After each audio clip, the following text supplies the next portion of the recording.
distinguished delegates, in speaking on behalf of Employers Group today, I represent a collection of voices. I came to the International Labour Conference this year, having spent most of my professional life in Saudi Arabia, considering the question of how to effectively integrate our native population, most of whom are young, into the workforce. The motivating factor for me in this call for action on youth employment was an appeal to upskill youth and to increase their employability. Meanwhile, Ariosto Manrique from Mexico had arrived with a drive to level the playing field for young entrepreneurs. Alf Lona came in from Norway with a body of knowledge on labor market policies and their impact for job generation. Reagan Gregg, who traveled to Geneva from Namibia, has a personal aspiration to create 500 new jobs directly in his home country. This itself reflected the incredible diversity of contexts and needs that our work in the Youth Employment Committee had to respond to. We walked into a conference and an organization that had succeeded in bringing more young people into its folds by putting youth employment on the agenda and encouraging young people to speak. I hope that in future years we will see more young people involved across the work of the ILO through its constituents. So, what have we achieved from our 2 weeks of discussion? We, the employers, think many positive things. We recognized that the 2005 conclusions were a balanced and well thought out set of recommendations that are still valid. This year's conclusions add to that by being more action-oriented. It has proposals for governments, the social partners, and the ILO to take concrete measures to help young people to enter the labor market. We recognize that youth unemployment is one of the most important challenges the world is facing today, and any action taken that is inspired by our conclusions will be our contribution to responding to that challenge. Importantly, we recognize that each of our countries has its own specific challenges and opportunities, and that each has to choose its own policy mix that takes into account its national context. The conclusions recognize that private sector growth is absolutely essential to resolving the problem.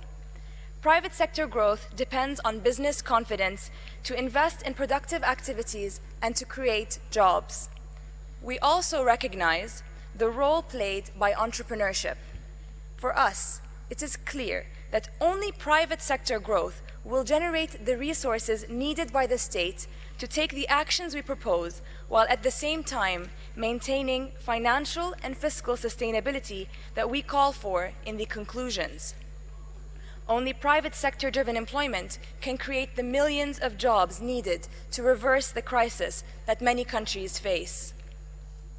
Internships and apprenticeships are also recognized as important ways to help young people to make the transition from dependency to independence.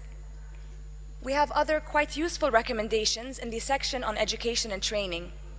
In considering them and others, it is vital that governments consult with business, in particular through its representative organizations, to make sure that education and training are designed to meet anticipated enterprise needs.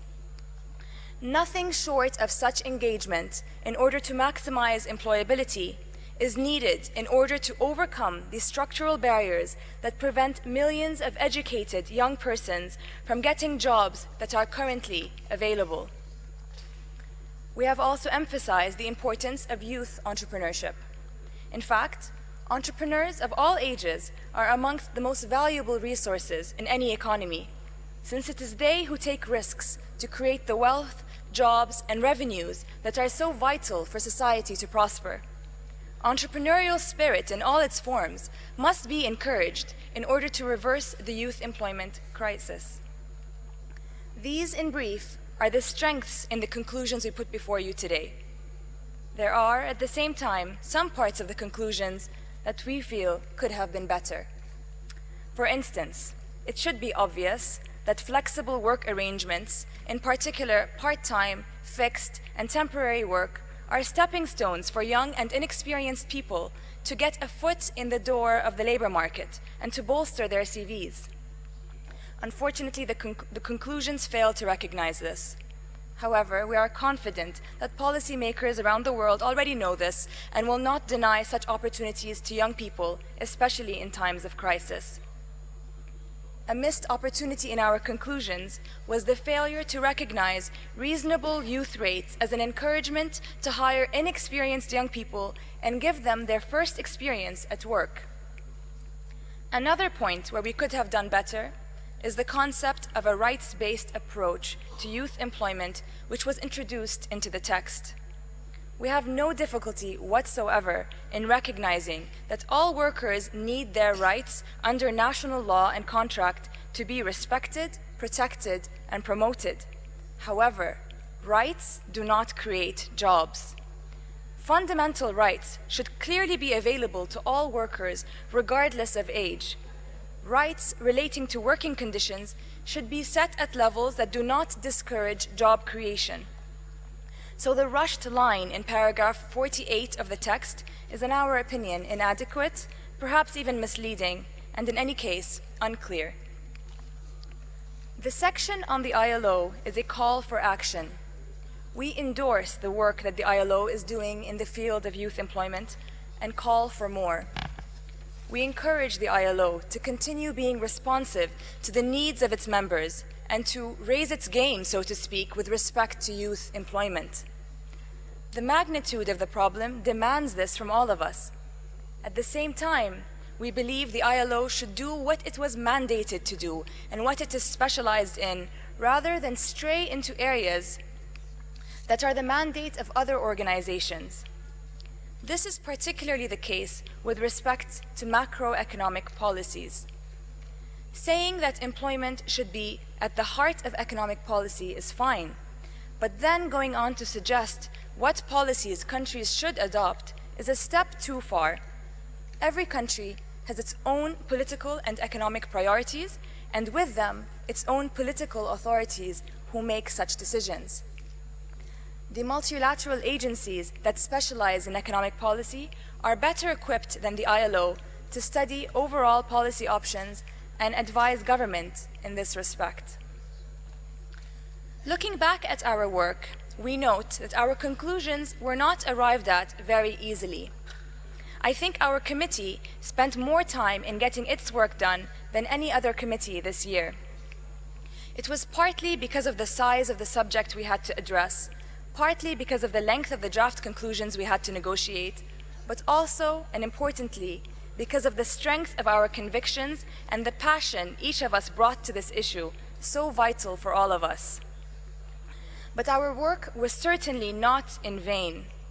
On the whole, we consider that we have a text we can subscribe to, and we call on all delegates to support it here today, and more significantly, to give it serious consideration as appropriate when you go home to your countries.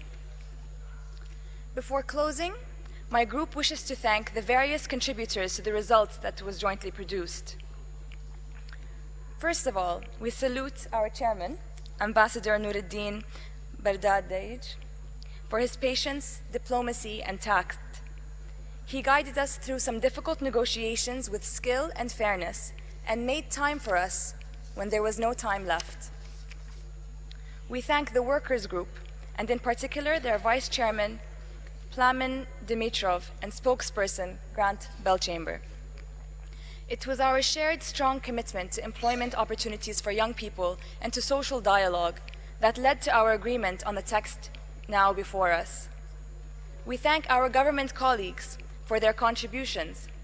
They were the referees calling the shots, if you will, when the workers and employers disagreed. The office played a major part in the success of our committee. Despite the long hours we spent trying to reach consensus, which gave them very little time in between, they were ready with what needed to happen next. In session, they were always smiling, always helpful.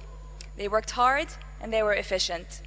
We also appreciated the informative report and the extensive consultations they conducted in the run-up to the conference. That helped to ensure the success of the effort. Yet, the real test of the value of our work is not in the fact of its adoption with unanimous support, which nevertheless is important. The real test is if the key stakeholders who have the power to make decisions are actually inspired and guided by the conclusions. Our employers group has mixed feelings about that, but I find myself remembering the eloquent words of Aung San Suu Kyi, who spoke from this very podium this morning.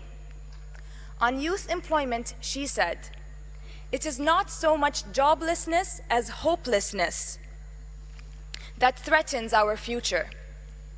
This put things in perspective for me, because it intensified the challenge before us by linking joblessness to hopelessness. But it also reminded me that no matter how grave a crisis is, we cannot lose hope.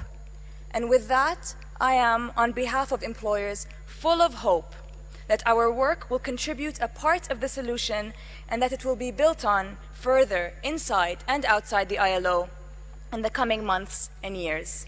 Thank you.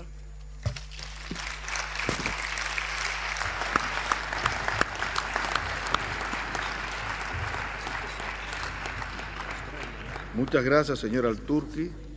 Tiene ahora la palabra el señor Belchamber, miembro trabajador de Australia en representación